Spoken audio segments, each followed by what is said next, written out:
Hello everyone and welcome back to the part 2 of our tutorial series on fine-tuning a large language model.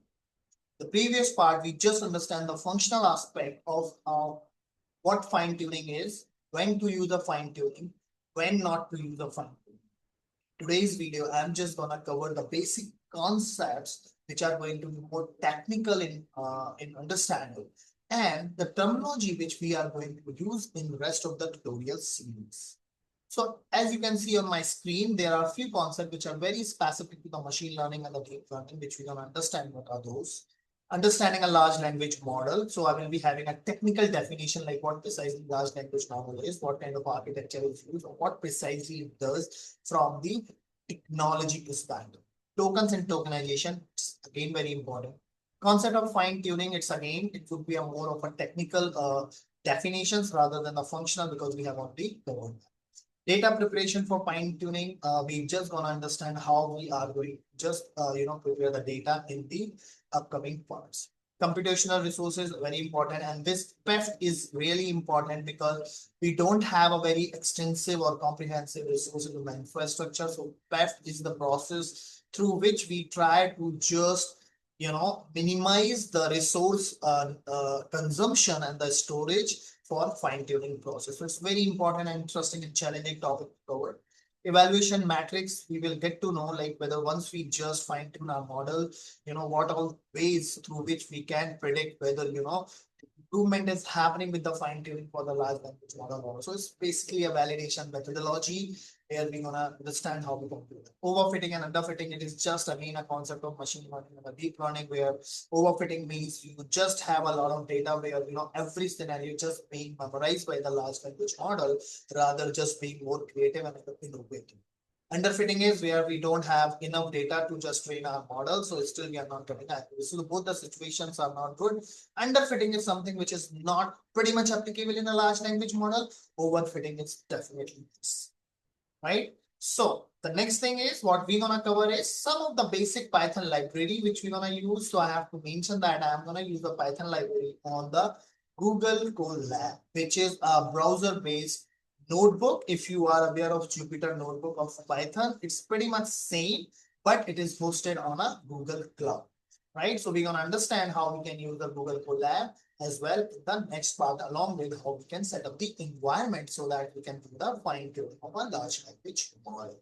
So the main library which we're gonna use is the transformers, datasets, PEFT, accelerate, TRL, bits and bytes. So if you just try to search these library on Pi, then you will find all of them. Right? You can. This is the bits and the bytes. You can see this. Then we have PEFT. Then we have a transformer. Then we have a TRL.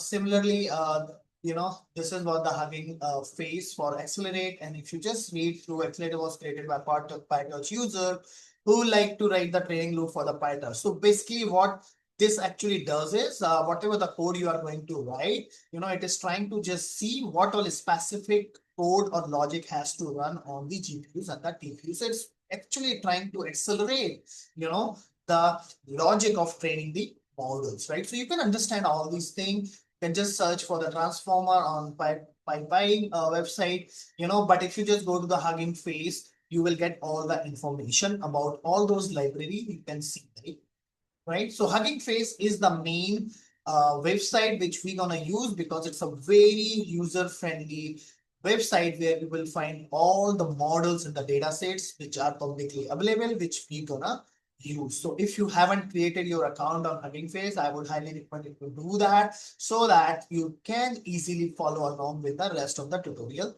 series. So as you can see on a Hugging Face, we have a models, whatever the models we want, these are publicly available models, so we can always take them. We can always refer to the data sets, which we definitely gonna use because whenever you are going to understand basic concept of fine tuning, you have to have all these things already built so that your concept can be strengthened. And once you reach to the point where you are comfortable with that, then you can just start creating on your own data set and just find the most complicated large language model with the most complex use case which you are going to define for yourself. right? So these are the library which we're gonna use. So transformer is basically just to load the model which we want from a HuggingFace. Dataset is again just to load the dataset from the HuggingFace website. PEFT is again a library through which actually there is a concept of low rank adapters and quantized low rank adapter. So basically what happens is whenever we fine tune a large language model, as the word suggests, we are not going to fine tune the entire model from the scratch. We are just going to take the pre-trained model and we are going to just fine tune few of the weights, of the large language model to provide the more accuracy or that specialized knowledge specific to our use case. And we're going to understand what kind of parameters and the variable we have to define in a PEFT so that we can minimize the resource needed and the storage needed to just fine tune the large language model. Accelerate, as I mentioned, that it's actually just try to accelerate, the process of fine tuning by utilizing GPUs, TPUs, and CPU intelligently, so that wherever what GPU, whether the GPU is needed, TPU needed, if it is all available, then what to use when, that is where the accelerate is going to help us. TRL is the library which is just going to give us, as I need to mention, because fine tuning is most of the time we will see we will be having a supervised learning, and we want to cover that what is precisely a supervised learning. In nutshell, in a brief, supervised learning is where you have a data set where you have an input and you know the output. So you have that. And then based on that data where you know the input and what should be the output, you just fine tune your large language model. And that is where the TRL library is going to provide the modules or the methods through which we were going to run that.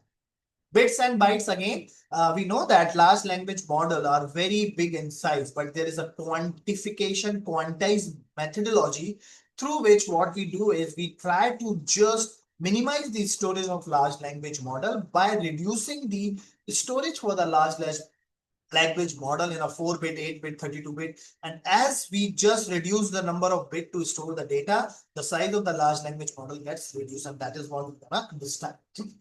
Now, what are the main concepts which I want you to understand from the machine learning and the deep learning process, the deep learning concept? So model, we all know what is the model. So large language model, if you see, just it's fall into the category of a machine learning along with that deep learning, where we have a neural network. So there are a lot of mathematical concept involved in that. And if you know that, so what happens is precisely we have a weights and biases, then we have a loss function and the optimization. So what we do, we randomly start with the weight and biases, and then we just calculate the loss function. Whatever the value loss function provide to us, our main goal is to reduce that to the minimum, to minimize the loss. And that is where the optimization comes into the picture. And you would have heard this gradient descent, which we use to just minimize the loss function. Supervised learning, as I mentioned, that this is where we have a data set where we know the input and output. So every input is properly defined with the proper output label. That is what we call the supervised learning, because we know what input we going to give, then what kind of output we are expecting from the model. Training and inference is very straightforward. Training is what kind of data percentage or what kind of, so let's assume that we have 100 records and we decided, okay, 60 records we are going to use for a training, and then rest of the stuff we are going to use to just validate whether the model is performing as per our expectation. So training, where you just have a data where you train your model. Inference is where once you have a data, once you have your model trained, then you can just you send the request and you get the output, and that process we call as a inference, where we say that how the response is being generated by those large language model, and precisely we can say how those large language model is predicting the output for us for the new data which they haven't seen during the training. Okay, now some large language definitions, as I mentioned, that large language model is a prediction machine which actually just predict the next word, and that next word again just get aligned with the context, from the previous query, and that way the context just keep enriching, and then the next word get, predicting based on that. This is a very simple way of understanding, how the large language model precisely fundamentally, create the response which we pre-training, as we know that all those model has to be trained on a large amount of data so that it can understand the patterns, grammars, facts, reasoning ability, whatever, and any human being, how any human being, start understanding the world around us, right? By just having an experience and, whatever things we learn on the daily basis by interacting with our surroundings, right? So that is where the pre-training is the same thing, where, we have a vast amount of data through which, we just train the model. As I mentioned, the main architecture which is being used by the large language model, we call it as a transformer. In that transformer, we have a attention layer. If you want to just understand this in a more detail, there is a very good video by, three brown, one blue, I guess. I think if you just watch that, that is very, very precisely and accurately defined, what the transformer, what is exactly the transformer architecture and how it works with the large language model. Right? Now, moving on to the next topic, like tokens and tokenization. So in the world of machine learning, we know that whenever we are just put a sentence is the collection of words, then just, dividing the sentence into the word, we call it as a token. So first we convert to the token, and then we just convert those tokens to the numerical numbers, which can be understood by the machine learning processes, because we know that for computer, right, if we want to learn something, he can only understand the numerical representation. So this entire process of, converting a natural language text or the sentence, the paragraph into the token, and then it convert into some numerical representation, that entire process is known as a tokenization, or we can say it's a tokenizer job to just create a numerical representation of your natural language query, which can be understood by the machine. Okay, so now there are few things which we have already covered, like related to the fine tuning, building upon a pre-training. What does it mean? It means that we are not going to just train the entire model from the scratch.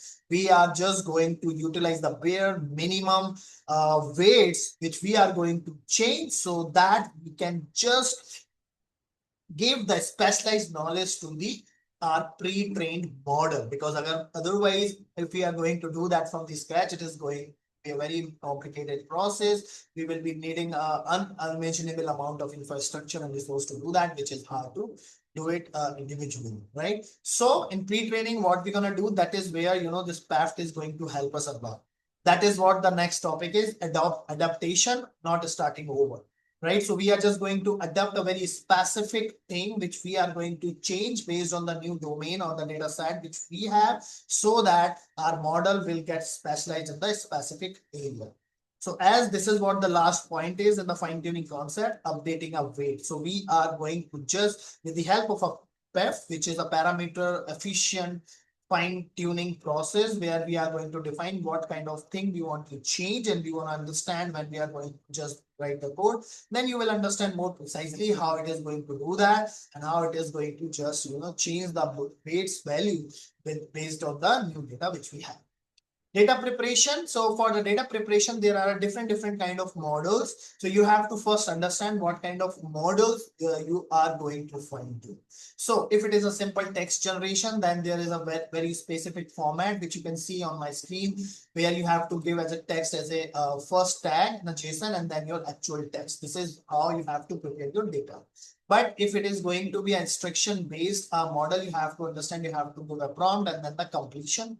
Similarly, if it is for any other generic purpose, then you have to have your input as well as your output in your dataset, and that is how the structure should look like. And based on whatever the model you are going to choose from the HuggingFace, if you just see those data sets, it will just give you those kind of structure, whatever is needed. So here you can see this is the content, right? So it's completely depend, what kind of data set you want, what kind of model we are going to use, and what tokenizer is expecting us to do. And based on that, we can decide which structure or which format to be used. Again, the next topic is just a very logical thing to have, is quality over quantity.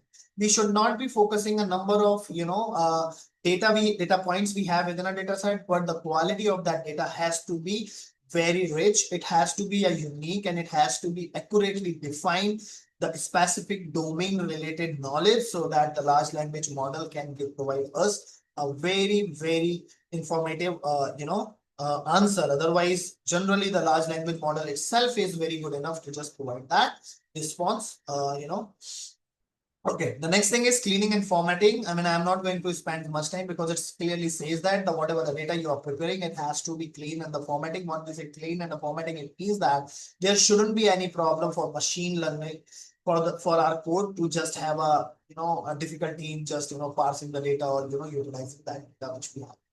Now we just reached to the very interesting point, which is PEFT, parameter efficient fine tuning, what precisely it is, right? So the problem what PEFT is trying to solve is full fine tuning is computationally expensive, require lots of data and can make the model forget its general capabilities, right? So now we understand we cannot just fine tune the entire large language model because it's going to be very costly from the computational perspective and it's very complicated as well.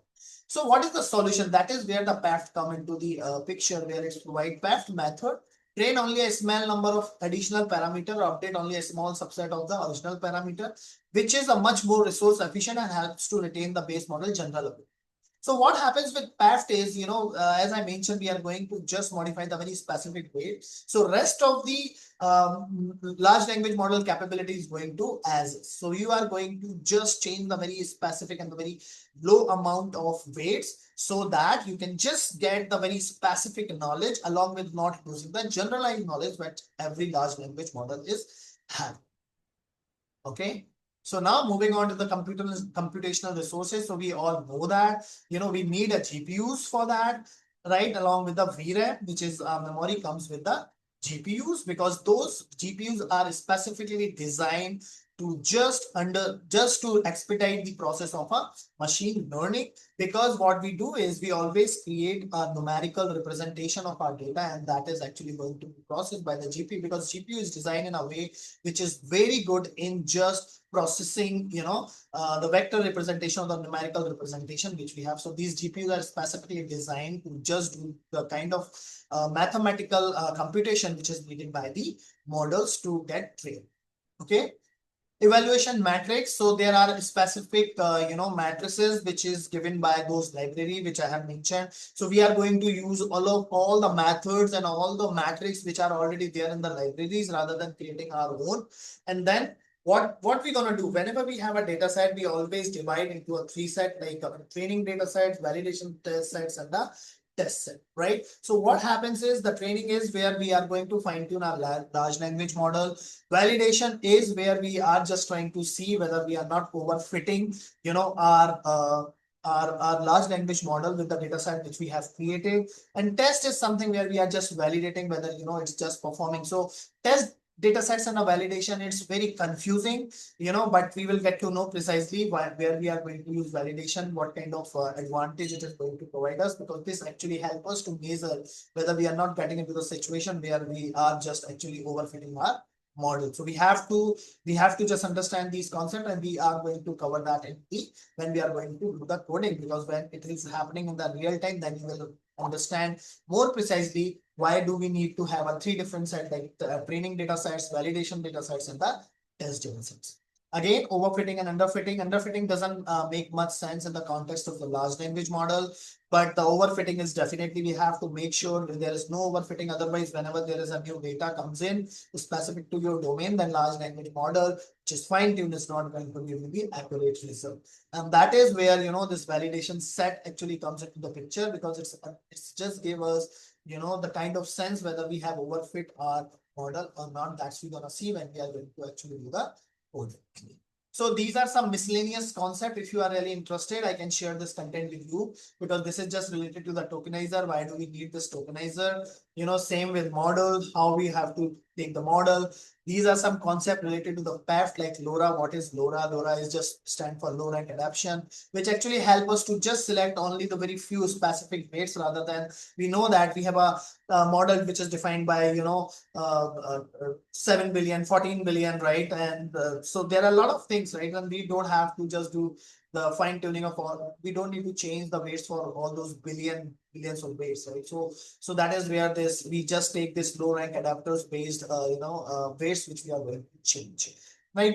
QLoRA is again, quantization. Quantization is just a way through which we can just reduce the loading of our model, because the model comes in a different quantized size. So for example, we have a 7 billion based large language model, if you just see the quantized version of that, for example, 4-bit, 8-bit, then 4-bit and 8-bit is definitely going to take the lower storage and it requires a lower memory to load into the system, right? So this is where we're going to understand all these concepts in a more detail when we are going to do the coding. Data sets, we have already talked about it. Training, we have already talked about it. So these are just a functional,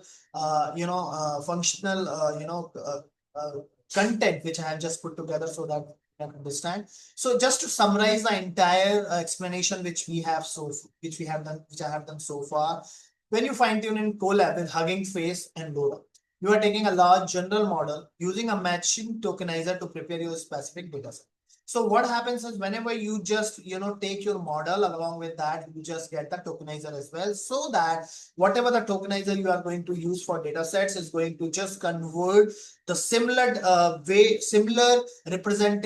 numerical representation which your model can understand, right? So then we apply this LoRA and QLoRA, which is a PEFT based technique through which we can make sure that we can just train the very specific dates on our large language model. Otherwise, it is going to take a lot of resources and a lot of storage, which we won't be able to do it. Okay, so that's it from my side for this particular video. In the next video, I'm just going to explain how you can set up your Google Colab to just use those libraries, and probably we will just start taking the models. We will just try to understand a little bit from the HuggingFace perspective as well, like how we can decide which model to be used, which data set to be used, how to load the module with in the quantized version, so that we don't have to spend a lot of time in just loading and just training all this stuff, right? So whatever the best strategy we can have so that we can just understand the fine-tuning concept, I am going to cover from the next part onward with the help of the coding, so that you guys will understand in a more detail. So that's it from my side for this video. If you have any feedback or suggestion, please feel free to put that into the comment section. And if you really like this video, give a thumbs up. And if you haven't subscribed for my channel, please subscribe for my channel, hit the notification bell, so whenever the next part will be available, you will be notified for the same, right? So as always, stay healthy and keep learning new things.